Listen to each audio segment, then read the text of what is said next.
குழந்தைங்க பொய் சொல்லவும் ஏமாற்றவும் எங்கேருந்து கற்றுக்குறாங்க தெரியுமா? பேரண்ட்ஸ்ட்டேருந்துன்னு சொன்னால் நம்ப முடியுதா? உண்மைதாங்க.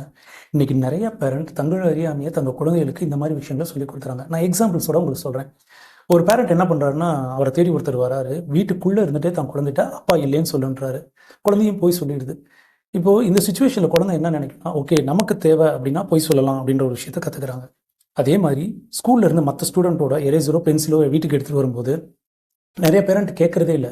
எதுக்காக எடுத்துகிட்டு வந்த, இது யாரோடதுன்றது அவங்க கேட்க மாட்டாங்க. அப்போது அந்த குழந்தை என்ன நினைக்கும், ஓகே நமக்கு வேணும்னா மற்றவங்க பொருளை நம்ம வச்சுக்கலாம் அப்படின்ற ஒரு எண்ணம் வருது. அதே மாதிரி நிறைய டைம் வந்து நம்ம பஃபே சாப்பிடும்போதோ ஆர் பஸ்ஸில் ட்ராவல் பண்ணும்போதோ 12 இயர்ஸ்க்கு கீழே வந்து பார்த்திங்கன்னா ஒரு கன்செஷன் இருக்கும்.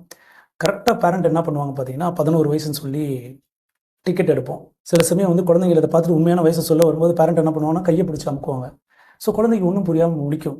ஸோ அப்போ அந்த குழந்தை அந்த இடத்துல என்ன கற்றுக்கும் அப்படின்னா, நமக்கு சில பணம் மிச்சமாகும்னா நம்ம போய் சொல்லலாம் அப்படின்ற ஒரு விஷயத்தையும் கற்றுக் கொடுக்கணும். இது எதையுமே பேரண்ட் இன்டென்ஷனாக சொல்லி தரது இல்லைங்க.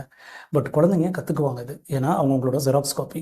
ஸோ இதுக்கப்புறம் உங்கள் குழந்தைங்க நல்ல விஷயம் கற்றுக்கணும் அப்படின்னா உங்கள் பிஹேவியரை நீங்கள் கண்டிப்பாக மாற்றிக்கணும். நல்லதை மட்டும் அவங்க முன்னாடி செய்யுங்க, நல்லதை அவங்க கற்றுக்குவாங்க.